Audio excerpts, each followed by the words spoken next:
Alors que le Maroc est frappé par le tremblement de terre le plus meurtrier depuis des décennies, qui a fait au moins 2012 morts, David Rothery, professeur de géologie planétaire à l'Open University, explique qu'il n'y a jamais eu un séisme aussi puissant depuis un siècle, ce qui fait de cette catastrophe un événement unique en son genre. D'un point de vue géologique, ce n'est pas une surprise d'avoir un tel tremblement de terre. C'est juste très rare. L'Afrique et l'Europe entrent en collision. Ce phénomène se produit surtout au nord, près de la Méditerranée. Mais les montagnes du Haut-Atlas sont soulevées à cause de cette collision entre l'Afrique et l'Europe qui se poursuit encore aujourd'hui.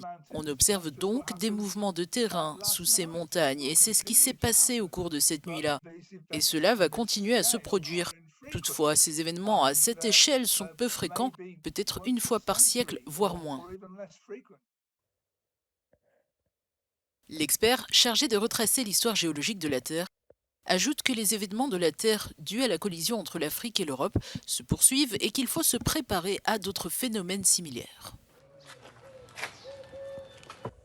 Je pense que de nombreux bâtiments de la région sont assez anciens et n'ont certainement pas été construits selon les normes modernes de résistance sismique. Si vous construisez à bas prix, les bâtiments s'effondrent plus facilement. Maintenant qu'ils savent que des tremblements de terre de cette ampleur peuvent se produire dans la région, il leur faudra réfléchir très sérieusement à la nécessité d'investir dans des bâtiments résistants aux tremblements de terre. Mais il se peut qu'il n'y ait pas de tremblements de terre de cette ampleur dans la même région avant un siècle. C'est donc une décision délicate à prendre. Les sismologues estiment qu'après un séisme de magnitude 6,8, des répliques atteignant les magnitudes 5 ou 6 sont susceptibles de frapper le Maroc. Sur des constructions déjà fragilisées, cela pourrait faire de nouvelles destructions et accroître le bilan humain.